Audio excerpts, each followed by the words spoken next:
Alright, here we go. Chapter 17. My request was odd, but Captain Crankshaw was a military man and accustomed to action without questions. Spurred by the tone of my voice, he proved to be very accommodating. Using iron bars and sledgehammers, the soldiers pried apart the weathered stone to reveal a cavity, and like a chick tucked inside an egg, we found George Darling's body entombed, whole and unharmed, but cold and malnourished. His mind was clearly broken after days alone in a solitary, lightless, and inescapable cell. His gooey eyes blinked at the bright light, his gaping mouth took huge gasps of fresh air, and when the soldiers tried to help him stand, George flinched and screamed at their touch. His fingers were worn to bloodied nubs from days of scratching at the rock. All the flesh was gone, and the tips reduced to pink-grey bones. In an odd tone, Mr. Marsh asked how I came to discover George, but Emma assured him that it was no more than an unfortunate coincidence. He seemed to be eager to believe any answer she gave him, and for her quick-witted intervention I was very grateful. I didn't want any suspicions to be placed upon me, nor did I wish to explain my quirk. But I carefully watched the villagers as they came one by one across the bleak scrubland to see the removal of George's trembling body from the stone. He was gaunt, green-pale, and trembling violently, his night garments turned to filthy rags. Sores had opened along his legs, and he smelled strongly of urine. Whenever anyone approached him, he cowered, and if they dared to lay a hand upon him, he'd cringe as if he'd been struck. The poor man seemed not to recognize anyone. Mr. Winterbottom and Father Noonan soon arrived on the scene, followed quickly after by Marvin Runkle and Mr. Cripplegate, who sent the boy off with urgings of great haste in the direction of the Darling property. Once summoned, Mr. Darling came running over the heath, and, with the assistance of 3 soldiers and an old hay cart, he ferried George home. They headed east across the wagon track towards his residence, and I was quite certain that Mrs. Darling would be overcome with relief at the gladsome news. Frederick would be pleased at their reunion, but I suspected he would be solemn and grave, too, upon seeing the fragile state of George's mind. I stood at the side of the ferry stones and watched, hands clasped at my back, as George was freed and the hay cart led away. Eventually I grew aware of a figure standing behind me, and I glanced over my shoulder to see the impostor Mr. Blackwood watching the affair from lower on the plain, resting against his expensive walking stick. He nodded his head to me, and I nodded in reply, then left my sisters to join him. "I've heard from Mrs. Runkle that you were the one to find him," he said as I approached. I was. "Is this another of your tricks to locate the missing?" "No," I replied, standing beside him. "How did you come to the conclusion that he would be entombed?" "In the psychopump's vision I saw the stones," I said, "but I thought little about it. There were so many images, piled one atop the other. Only after I suggested to the army to send them hither on a fool's quest did I realize my inspiration was misplaced." "Isn't that Mr. Darling's good fortune?" Mr. Blackwood said. He seemed angry, not that such a travesty occurred, but that he had not thought of the idea first. "And what about Mr. Crumpsell the younger?" "As I said, there were many images piled one atop the other. They're fading like a dream," I admitted, "but I saw the East Bridge, I do recall that." "Well, he's most likely dead, and therefore not going anywhere, no matter where he's been stuck," Blackwood replied. "Best leave your theories to yourself, or else you'll come under suspicion." I was horrified at the thought. If he is still alive, as George is?" Blackwood tipped his chin towards the empty cavity in the stone. "What sort of quality of life would that be, I wonder? But no, I suppose you're right. We mustn't leave Teddy stuck in a rock. As always, Miss Lovecraft, your compassion does you credit." He hailed one of the soldiers loitering on the opposite verge of the wagon track. The young man seemed stunned by the events of the day. He blinked slowly in our direction, scratching absently at the rear of his trousers. "Sir," Blackwood continued, "do you think that the last lost gentleman could be both under a bridge and entombed in stone? What about the East Bridge, which is made of good solid granite, and offers enough space to stash a Crumpsell, if it pleases you?" The soldier gaped at the thought, pulled at his uniform, shifted his weight from foot to foot. I don't know, sir." "Good Lord! Trust me to engage the laziest imbecile in all the king's army," said Mr. Blackwood to me. Then he returned his attention to the young man and spoke in slow, enunciated words. "Take a moment's pause from scratching your pimpled buttocks, and please convey my assumption to your captain, you tallow-headed, slack-jawed, soporific, pigeon-livered louse." The soldier stared at the gentleman aghast. "Hurry now," I urged. "There may be a life hanging in the balance." This broke him from his stunned pause. He scampered away, calling out for Captain Crankshaw, who stood surveying the land with hands on hips higher up the far slope. The impostor Blackwood tapped the silver head of the black cane with one hand into his opposite palm. What a rare treat this must be for him, to be given the prospect of heroism. You were very unkind, sir, I scolded. The poor man is probably a farmer's son and has never seen battle, never mind such oddness as this. They do all look dumbfounded, don't they? He said, surveying the groups of men. As long as one of these dolts takes the accolades, you're secure from suspicion. Have they found any further information regarding the rabbit hangings? I shook my head. No. Pity. We're short on clues, Harry, and who knows which poor villager is next. I folded my arms and watched as the soldiers began to fill in the holes dug around the ancient temple, mixing mortar and organizing the broken stones. To be trapped for days on end with no hope of rescue, do you think George will ever recover? I doubt it, came the bored reply. Pity, I replied. I thought George had great potential. Mr. Blackwood's lips kinked into a smirk. You seem unaffected by this. I cried a great deal after they retrieved Earl, but I hardly knew George. To be honest, I'm more upset for Mrs. Darling. She'll be at her wit's end, I said. The impostor, Mr. Blackwood, and I began to stroll down the wagon track towards the village. He'd clasped his hands and cane at the small of his back, and his face was downcast. They'll all be at wit's end, quite literally, if we don't find the fellow responsible. Then he glanced at me and said, I suspect you have looked upon the face of an eidolon of the old gods, a possessor spirit, a daemon, a mania, and come away unscathed. That, in itself, is remarkable.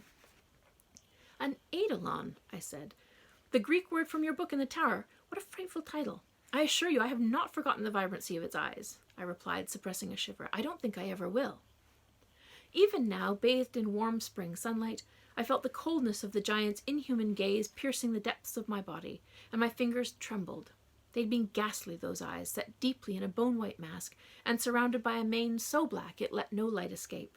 The strong, unyielding body, wreathed in grey rags, moved with stealth, sliding over the uneven ground as though untouched by gravity.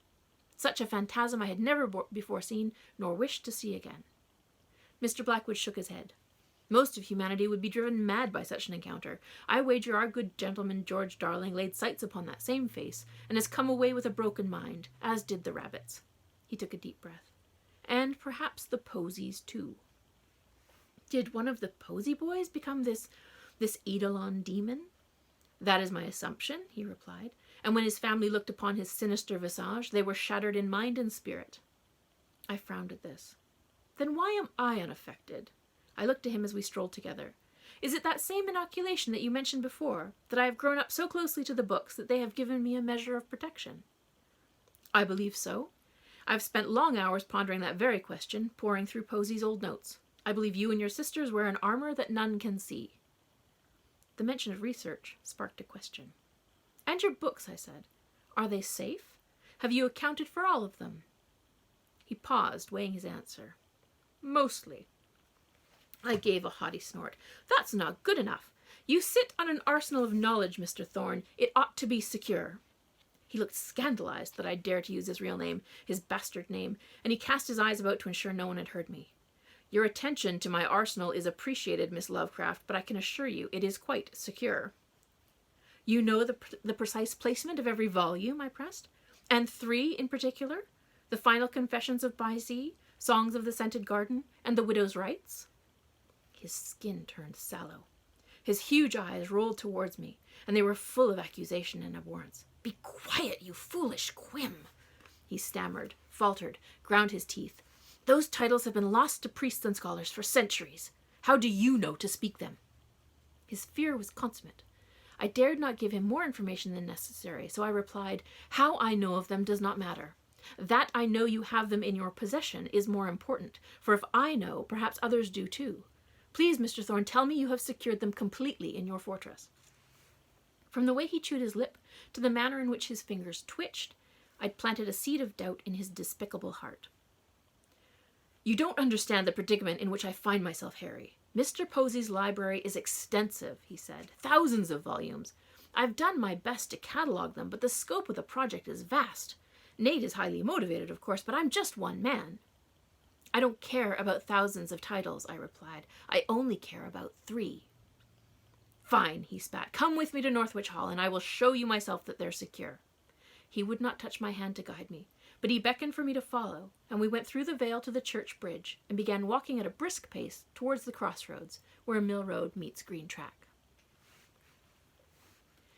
Down we went, into the cellar of Northwich, into the dank and the musty gloom, with only a single lantern to light our way.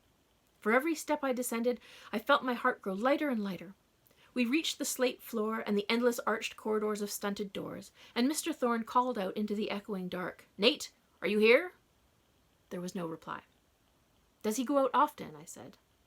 "He prefers to avoid broad daylight," Thorne replied as he scuttled down the hall, holding the lamp aloft.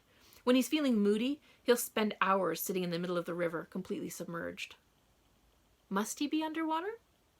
Thorne shook his head. "No, but he prefers places that are dismal and damp. It isn't uncommon for him to seek solitude in the forest, where the air is moist, and there are very few people to catch a glimpse of him.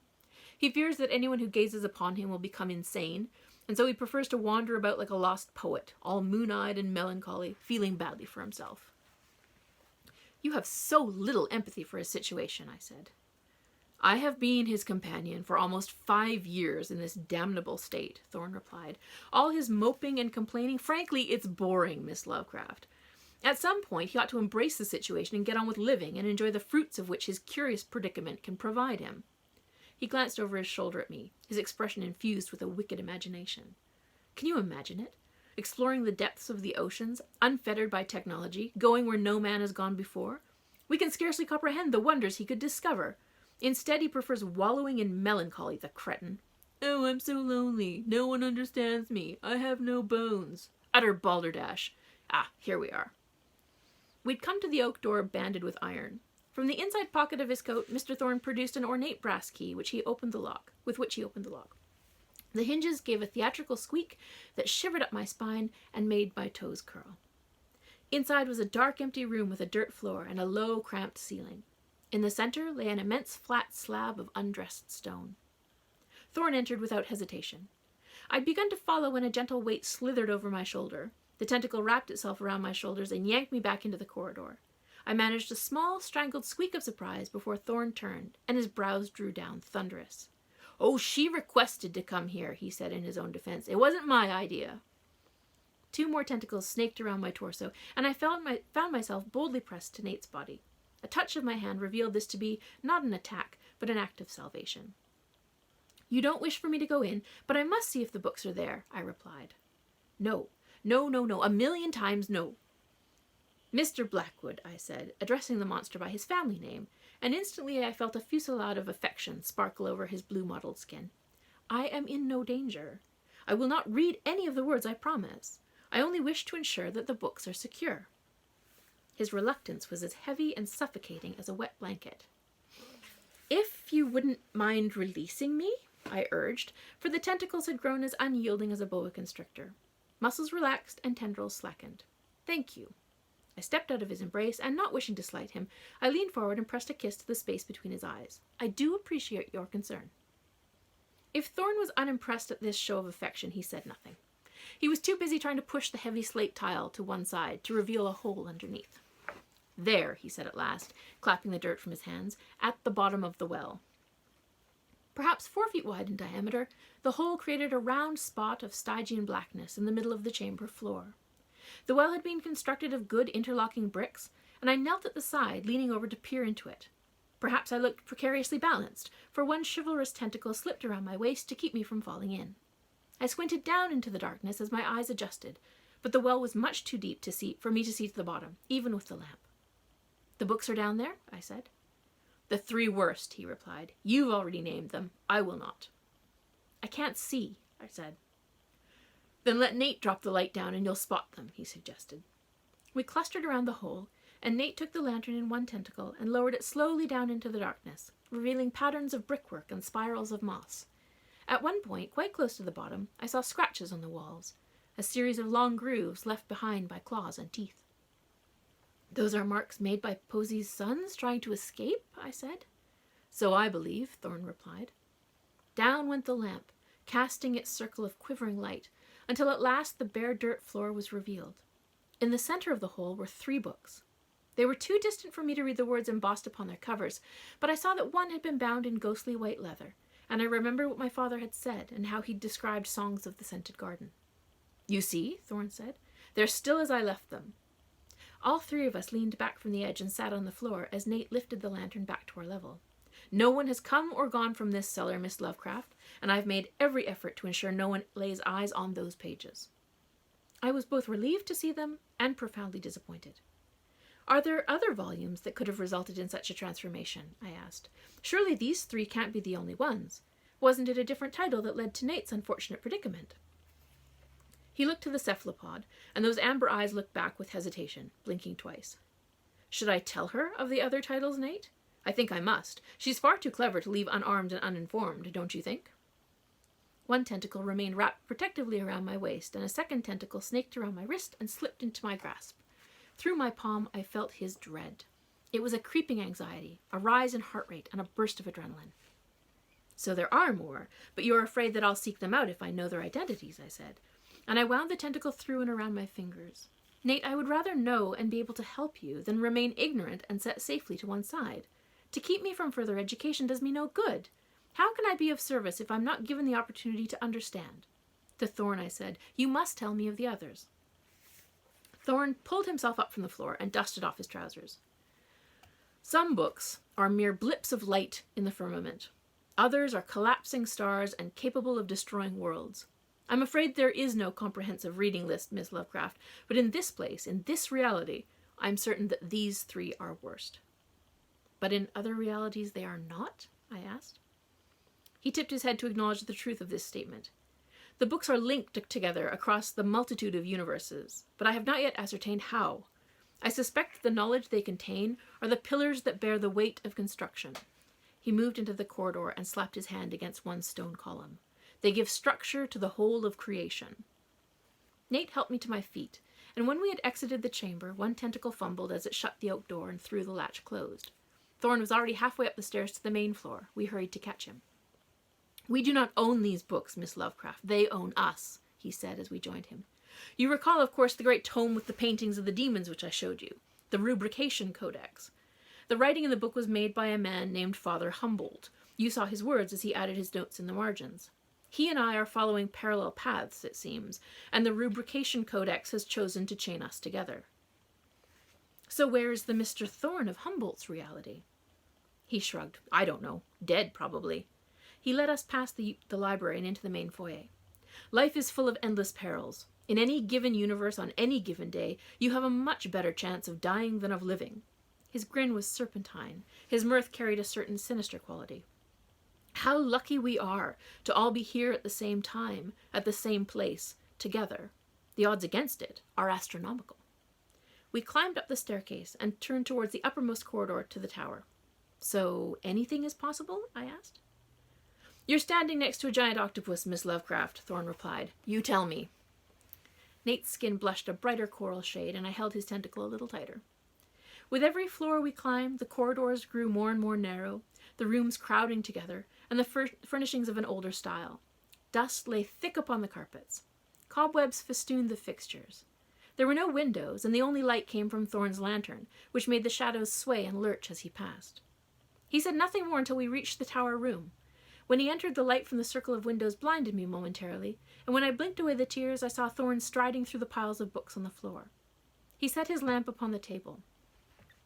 "Under normal circumstances, I would be reluctant to tell anyone my research, but I don't think it'll have much effect on you, Miss Lovecraft," he said. "Your reality is already one in flux, and you seem to be able to reconcile all strangeness that casts itself before you. I've never met someone who could remain so calm in the face of such horrors. It's almost as if you refuse to recognize the abhorrent as something to be feared." "You think me unable to identify the eldritch and strange," I said. "Are you?" Thorn asked over his shoulder. "Even now you and Nate are holding hands, as if it's perfectly normal for a young lady of your standing to be in such close proximity to a disgusting, depraved, revolting monster." He turned and looked straight into the amber eyes. "Yes, I said it. Monster. Don't be so sensitive, Nate." "He's hardly a monster," I replied. "Don't defend him, Harry. It only makes you as deplorable as he is," Thorn replied, returning to the shelves. "Here we are." He picked up the large volume, the Rubrication Codex, and set it on the table again. He pulled the spectacles from the inside pocket of his coat, and he beckoned me to join him. I've already told you that the boat you call reality is beginning to sink. Life in Dunham has always been sleepy and sedate, but I dare say it teeters on the edge of a grand transformation, Miss Lovecraft. The gates of madness are opening. Ah, said Thorn, with the glasses perched on his nose. This was the one, was it not? He ran his finger over the blank page, and when he stopped, he transferred the glasses to me with one hand while pointing with the other. The image swam into view, and the vision captured there was all too familiar. Yes, that's the Titan on the heath, I whispered, the very same, the Eidolon. But Nate could not bear to look upon it, and had flattened himself against the ground, under the velvet sofa, and covered himself in a matching floral pattern. Thorn took the glasses back from me, flipped the red lenses down, and ran his finger along the bottom of the picture. If there was a script there, it was invisible to me in this reality, but he seemed well-versed, and hesitated only a little as he translated it. After your unfortunate hysteria under the influence of the psychopomp, I spent all night seeking information. In your frenzy, you cried out that you saw flowers blooming, Miss Lovecraft, flowers with teeth, no less, and that proclamation sent me in a few profitable directions. One version of Father Humboldt fought against the Eidolon last year in another reality, of course. It seems that in our reality, Father Humboldt perished of scarlet fever while still a child. How tragic, I said. Thorn waved away my comment as insignificant. I have spent hours slogging through his work, Harry. The man was verbose and dull. He grew up to become a terrible writer, one of those wretched curs who does not recognize the worth of a well-placed comma, and our reality has been spared his excessive volumes of drivel. For that we can be grateful. And yet you've uncovered something significant in all his drivel, I asked. I have, yes, Thorn said with a burst of inspiration. Based on his writing, I believe that Eidolon is shaping itself a new empire, beginning in Dunham County. For some reason, we've fallen behind the other realms. An event in our past disrupted the universes, and consequently our time has become stunted, and moves slightly slower than the rest. And this gives us an advantage. Precisely, he said, flipping all the lenses up. I felt Nate's presence at my elbow, and I glanced at him, then back to Thorn. How, precisely? The man looked terribly disappointed in me. We know the reason why this devil does what it does, Harry. We can put a title and a purpose to the face of our evil. As Humboldt tells us, it is the Eidolon. But how can that help? I said. I've never heard of such a thing. No? Not up on our ancient Greek mythology, are we? What a pity. An Eidolon is a powerful spirit, sometimes of the dead, but sometimes of the living. Perhaps you're more familiar with the German term doppelganger, or the Irish term fetch? I shook my head. He clucked with disapproval. You've spent too much time with children's books, Miss Lovecraft, Thorn replied. That romantic Mr. Humboldt, for some unknown reason, thought the title of Eidolon was apt. Certainly his identification makes it clear to me that this spirit has possessed a villager's body to give it corporeal strength, to root it in this time and place. But why? I said. Ah, he replied, that is most interesting. Based on Humboldt's theories, the Eidolon possesses a singular function, to prepare his kingdom for the return of the old gods. He strews the path with mad followers in much the same way as a flower girl strews petals and prepares the path for a bride. He wishes to have the whole place tidied up and rearranged before the ancient ones arrive. I startled at this revelation. I dared not imagine such a thing. Were we not having difficulty with one supernatural entity? I wouldn't wish to fight off a whole pantheon. So the old gods are returning? To my relief, Thorn rolled his eyes dismissively. By the whip of Mithras, Miss Lovecraft, how should I know? He snapped. The old gods abandoned this realm eons ago, when men were nothing better than grunting naked beasts, cowering in caves at the crash of thunder. Mankind possessed no language to share ideas from one mind to another, nor did they have the art of writing to share those same ideas across centuries. One hand drifted over the book, caressing the page. And even if brutish man could have, somehow, transmitted his opinions forward through the many generations to our eager ears, I doubt the exalted ancient ones would have told their intentions to a bunch of smelly, flea-infested monkeys. No, Miss Lovecraft, I doubt the old gods are returning. If they were, we wouldn't have a chance at salvation, and all of this conversation would be wasted breath. But Humboldt said, No, think of the Eidolon as a kind of automaton. It has a singular purpose, regardless of the outcome, and that is its threat. The reader who opens themselves to the Eidolon's influence can still wreak havoc over the landscape, trying to fulfill its purpose. Any mere mortal who lays their eyes upon this devil while he wears his face of bone will have their mind torn to threads, and as the Eidolon's power grows, the laws of nature to which we eagerly cling will begin to fray, as we've already seen with Earl and George. Oh, so I said, our culprit will destroy Dunham given a chance, and his presence has tempted an army of psychopomps, for they sense that there will soon be many souls to harvest and deliver. Thorn looked impressed. So you aren't a turnip-headed ninny after all. My apologies, Miss Lovecraft, I leapt to conclusions. I scowled at him but said, then our course is clear and unchanged, sir. We must stop the Eidolon immediately and destroy any of these books which might be the keys to the destruction of our framework of reality. We must burn this collection to the ground. Thorn gave a horrified cry. Even Nate rippled and flushed a bright turquoise with surprise. We'll find the Eidolon, I have no quarrel with that, but I will not destroy these books, he said, scandalized. He thumped the volume closed and set it back upon a tower on the floor. How could you suggest such a crude thing, Harry? You're a librarian. You know all books have value. He swept his hand wide. These very tomes have protected you, yet you'd betray them and set them on fire? I did feel queasy, having suggested setting thousands of rare books ablaze. It would be the sacking of the Library of Alexandria all over again. Besides, Thorn continued, and now his voice contained a measure of amusement, and his lips had turned up in a sneer, one of these books may have the cure for poor Nate's predicament. How could you deny him the chance to return to his original form? I'm sure he'd love to be a man again, wouldn't you, Nate? He slapped his hand over Nate's head. Walk on two legs again, have a voice, have a family. You could show Harry how you feel about her. Not with slimy tentacles and suction cups, but fingers and hands and throbbing. Enough, I said. There is no call for vulgarities, Mr. Thorn, no matter how much joy you derive from your brother's embarrassment. I looked to Nate and smiled. If there is a cure, we'll find it. And until then, I held my chin up, we'll simply have to be creative with our relationship. Nate flushed that pretty yellow gold of happiness, but Thorn laughed raucously. Well, I won't stand in your nasty, perverted way, you adorable reprobates. He leaned his hip against the shelf and crossed his arms. But for now we must find the human face of our Eidolon of the old gods, and I have no idea how. The ball was a failure, and I'm not about to open my home again to every roustabout and cowherd in the country. It took days to get rid of the manure smell. Never fear, Mr. Thorn. There is a way that doesn't require you to further feign kindness, I said. How? Thorn pressed. One person has laid eyes upon our culprit and still draws breath, I smiled.